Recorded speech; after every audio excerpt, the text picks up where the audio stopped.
Hi, welcome to the What Drives You podcast.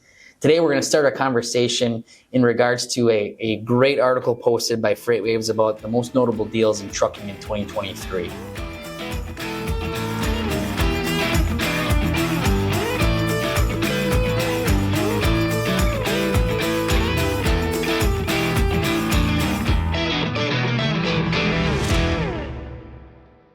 All right, first topic of conversation today, guys. It's been a big year for several reasons. Maybe not a big year, maybe a down year, but want to talk through some of the big deals that happened this year. So the first one on the table, what message, what specific things were part of it that might have an impact on the industry with US Express and Knight-Swift? Sure, I'll jump in on that. So obviously that's one of the larger acquisitions in quite some time. And when you look at that business, I think there's very few companies that could swallow a company like US Express. So it was limited to, if it was going to be a competitor scooping them up, Knight-Swift was probably the leading one. But as far as their business is very similar, what I thought was unique about that is it's different than the recent acquisitions that Knight-Swift has been involved with. They've primarily been looking to kind of get into the more stable LTL business as part of their strategy to kind of counter the cycles that our business has. And US Express seems to be a very cyclical OTR carrier. So it was unique from that perspective. But I think there's a lot of history when you look at the founders of both of the organizations, Max Fuller at US Express and Kevin Knight.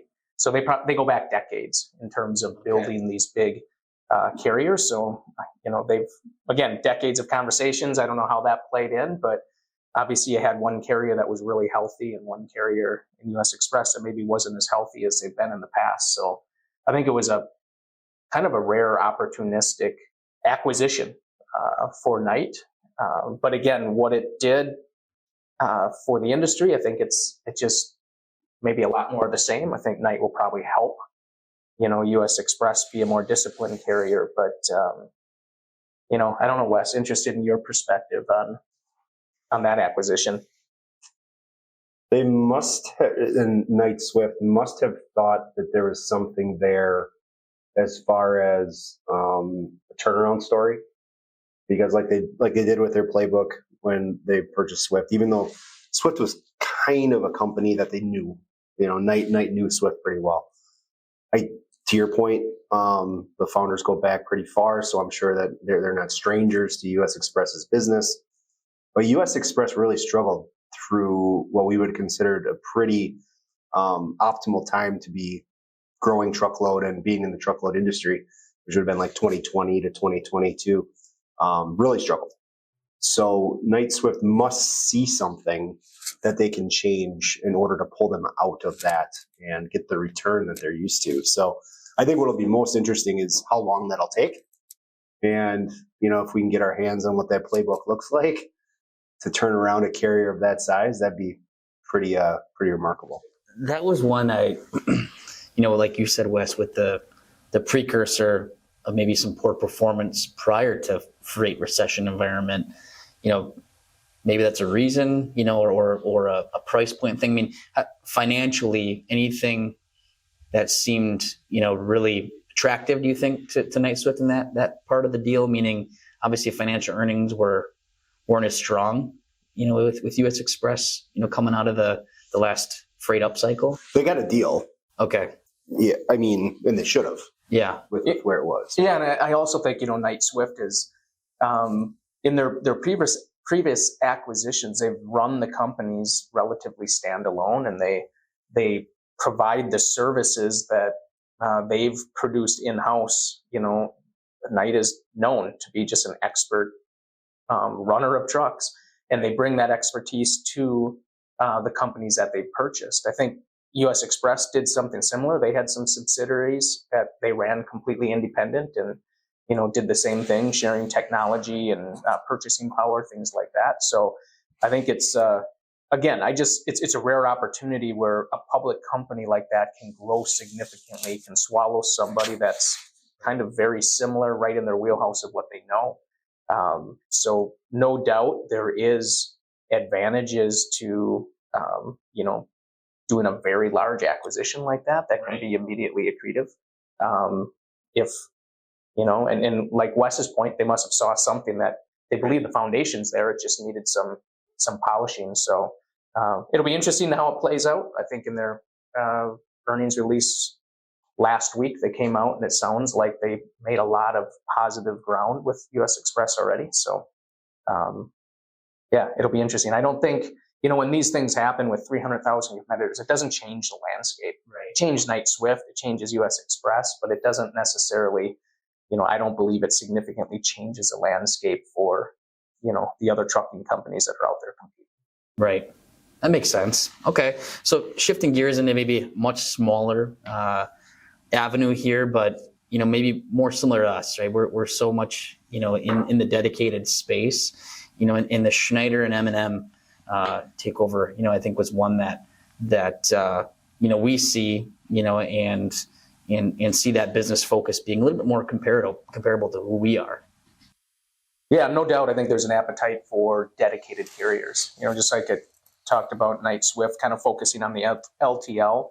For those squarely in the truckload business, the dedicated business is completely, I shouldn't say isn't completely, it's much more stable, much less cyclical.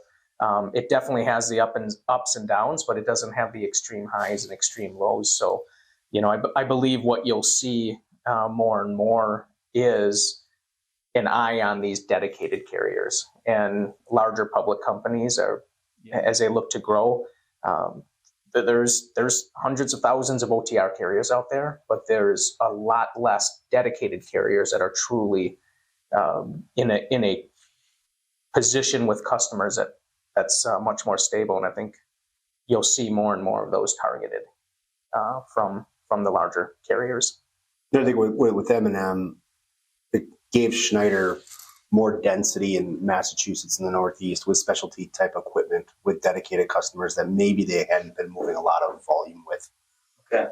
So I believe that it was more of a not just add capacity to add capacity type of play, but more of a strategic, we can grow this type of play. Okay, good. Well, moving on to maybe not necessarily merger or acquisition activity, but when you looked at what happened with the bid ups of terminal locations for Yellow and kind of that story, think on that, and maybe that's a little bit better depiction of what we thought would have more of an industry wide impact, but maybe didn't as much as we thought either. Maybe on the LTL side it did, but maybe just talk through what you saw through that Yellow bankruptcy, and then with the LTL carriers really going after those terminals. A long time in the making, so it's not like it's anything that surprised anybody that the bankruptcy did happen. Real estate's real estate, and truck terminal real estate is attractive because, well, a couple of reasons. It's hard to get zoning to build new truck terminals today, so those terminals exist, so you can just plug and play. And the second thing is a lot of those terminals are in locations that are very visible to major interstates. Or accessible to major interstates. That's how they're developed, if they're developed correctly. So I think that the property is very attractive. Okay, interesting. Yeah, I think the overall phenomenon with Yellow is that, I was an example, Yellow on the asset side, Convoy on the non-asset side of two very large, north of $1 billion on Convoy, and much bigger than that on the Yellow side. And they disappeared, and life went on as normal, which just goes to show how much excess capacity was available in the freight market, period, because there really wasn't any disruption. To Wes's point, I think it presented some opportunistic terminal locations for carriers that maybe wouldn't have went there. So there was opportunities created, but I think in the end, all that freight's moving through somebody else's network right now without a lot of that infrastructure. So kind of an amazing testament of the overcapacity that's been in this industry really for the last few years.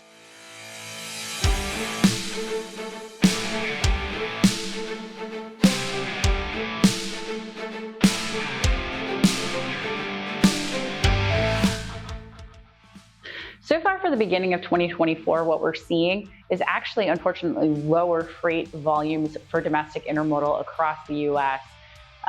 When we exited 2023, we did see an overall increase in volume over 2022, which was promising because the last 14 weeks really kind of gave people a little bit of hope. Unfortunately, what that did, though, is that didn't increase anyone's actual revenue. We saw a number of public companies report out that they had increased volumes for 2023, but yet their overall revenue still was decreased. And that's the trend we're seeing here in early 2024 consistently. Realistically, with the amount of large RFPs that are going to happen in 2024, we're probably not going to see any significant changes until the end of Q3 in overall rates out to IMCs and to drayage carriers. But what that also means is that customers aren't going to be able to expect, or shouldn't expect, that those 2023 rate decreases that they saw are going to get repeated in 2024. No company is going to be able to sustain the limited amount of revenue that they've generated this year into an entire year of 2025 again. It just simply isn't going to happen. At some point in time, there becomes a cost to be able to operate that no longer is going to be sustained. Good. That's I think a great transition, as we think about the industry freight cycle capacity, right? So when we think about where we're at right now in our freight cycle, how long we've been on the downside of this, is this the new normal, right? With how long it's taken capacity to exit, do we see things, maybe shifting a bit? I mean, obviously we ride on supply and demand, heartily here in transportation, but is there a little bit more of this that we're going to see replicate itself in future years too, you believe? So I don't know that there's a new normal. Okay. I think that's the hype. And right. So this ride has been 2 years in the making. I mean, it started January of 22, really, is when things started heading in this direction. We're now 2 years later, and we're still in kind of the spot, maybe not falling, but really dragging across the bottom. But it's careful. I think 2 years ago, we were quick to say the new normal is way too much demand for the amount of capacity. You thought it was a new normal that was created with the demand in COVID, and it's easy to get your head in that. And then it's easy to get your head into, all right, well, this is a new normal down here. It's always going to be this big, sharp decline. And I actually don't think it's a new normal. I think there's some fundamental things with the speed of transactions that are going to maybe speed things up a little bit. But the whiplash, I think things will iron out. And you'll see this major, if you look back, 5 years from now, you're going to see this major up and down. And a lot of industries are going to see that, not just transportation, but I think you'll see it across the board in different industries where, especially those with low barriers to entry, where a bunch of pent up demand leads to a whole bunch of capacity coming in, then ultimately you have this major hangover. But I don't know that necessarily that's going to be the case on the next cycle. I don't know that it's going to be completely like it used to be pre-COVID, but it'll probably be a little bit different, a little bit more disciplined. Okay. Barring any major incident like COVID. So, I don't know, Wes, what's your opinion on that? Well, I think the extremeness of the cycle is driven by, or was driven by, the amount of stimulus injected into the and that's one thing I don't think it's pointed to as often as it maybe should. Yeah, so it's hard to, I don't think that this is any kind of new normal. I think that this is going to be an asterisk.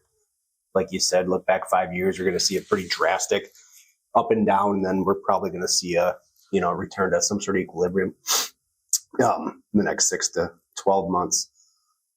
But what's fundamental about business is that you don't enter into business if you're not going to make money. So you have attrition, right? Where carriers are leaving the market. We've shown graphs on that. It's pretty clear that it's happening. Whether it's happening fast enough, who knows? But new entrants is also going to be continuing to decline. Just for the simple economic fact that you can't afford your payments on your truck with the rates that are being paid today. Right. So, those two things together will drive us to equilibrium. We are seeing spot rates come up.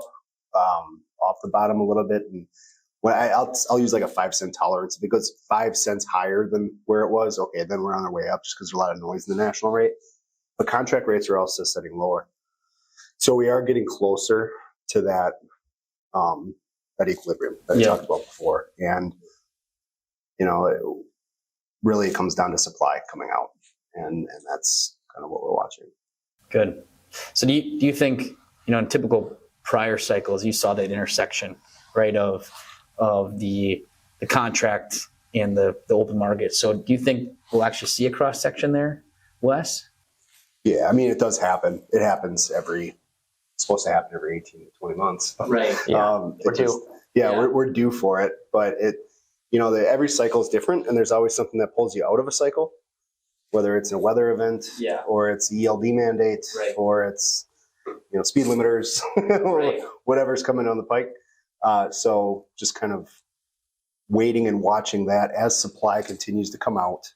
There's going to be something that jolts even more supply coming out faster or demand increase. Okay, good. I mean, that another perfect segue maybe to our last topic, and that's kind of the current events, right, in relation to our industry. So as you think about that, a lot of noise going on right now in the Red Sea, Middle East, right? What about the ports? East, west. I think there's some thoughts there, or anything else that's on the top of your mind.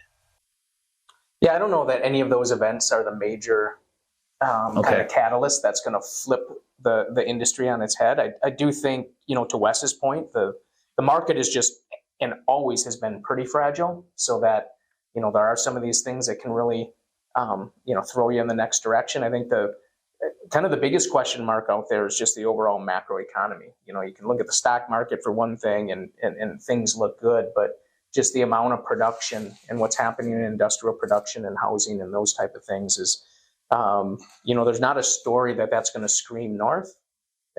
So right now, a lot of the correction is probably going to happen on the supply side, meaning companies going out of business, and that just takes a lot longer. I think, some of the pieces you're referencing really, I mean, if imports, exports, if all that activity picks up, that's a good thing for the trucking industry, no matter where you're sitting when there's demand in that space.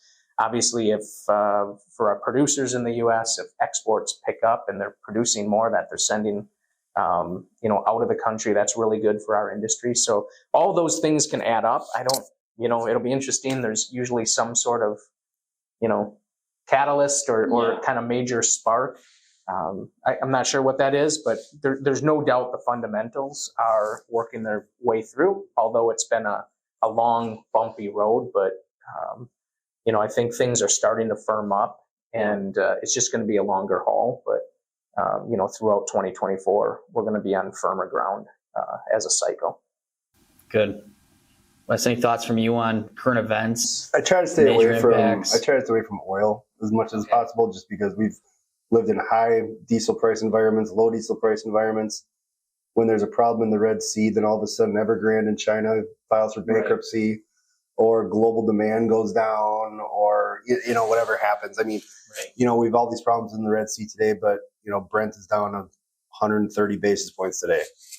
So I mean, there's always things when an oil is so global that it's hard to point to one. I do believe if there's, and I don't know what it would be, we can't predict what it's going to be, but if there's a significant run up in oil and a significant run up in diesel, that will drastically shorten the recovery period, because diesel prices are lower now than they were 6 months ago. And if that really starts to come and pinch some of these carriers that already aren't making truck payments, are taking rates that they know are not paying their bills to stay afloat. I think diesel, what the event is, I don't know, but if there's a significant spike there, that can be the dagger for a lot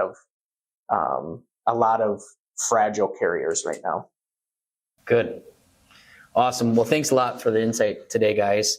I'd like to thank everybody for watching today.